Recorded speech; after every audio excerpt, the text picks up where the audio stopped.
ఓం నమః శివాయ.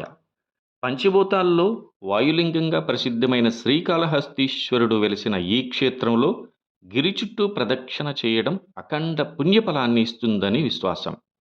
కనుమ రోజు ఉదయాన్నే శివనామ స్మరణతో భక్తులు ప్రదక్షిణను ప్రారంభిస్తారు. ఈ పవిత్ర మార్గంలోనే శక్తి స్వరూపిణి అయిన దక్షిణ కాళీమాత ఆలయం కూడా ఉంటుంది. భక్తులకు మహావిశేషం.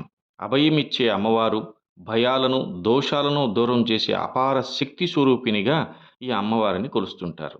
గిరి ప్రదక్షిణలో శివశక్తి సమన్వయాన్ని సూచిస్తూ కాళీమాత దర్శనం ఉంటుంది. దుర్గతులను దూరం చేసే ఆవిడ దుర్గ అపార శక్తి స్వరూపిణి. ప్రదక్షిణకు సంపూర్ణతనిస్తుంది.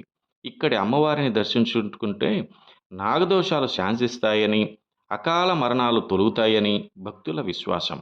ప్రకృతి మధ్యలో శివుని ధ్యానం, అమ్మవారి కృప ఈ రెండూ కలిసిన ఈ ప్రదక్షిణ మనసుకు శాంతిని, ఆత్మకు బలాన్ని ఇస్తుంది. కనుమ రోజు శ్రీకాళహస్తి గిరి ప్రదక్షిణ కేవలం ఒక ఆచారం కాదు. శివన శివానుగ్రహాన్ని పొందే ఒక అపూర్వ ఆధ్యాత్మిక ప్రయాణం. కనుమ అనే పవిత్ర పర్వదినం భక్తులు అత్యంత భక్తి శ్రద్ధలతో చేసే పుణ్యకార్యం. శ్రీకాళహస్తి గిరి ప్రదక్షిణ, వేయి లింగాల కోన, హరిహర తీర్థం, తిరుపతి జనుల దాహార్తిని తీర్చే అతిపెద్ద కైలాసగిరి తెలుగుగంగ ప్రాజెక్టును కూడా చూడవచ్చు. దారి పొడవునా మండపాలు, అన్నప్రసాద వితరణలు, అన్నదానాలు విశేషంగా జరుగుతుంటాయి.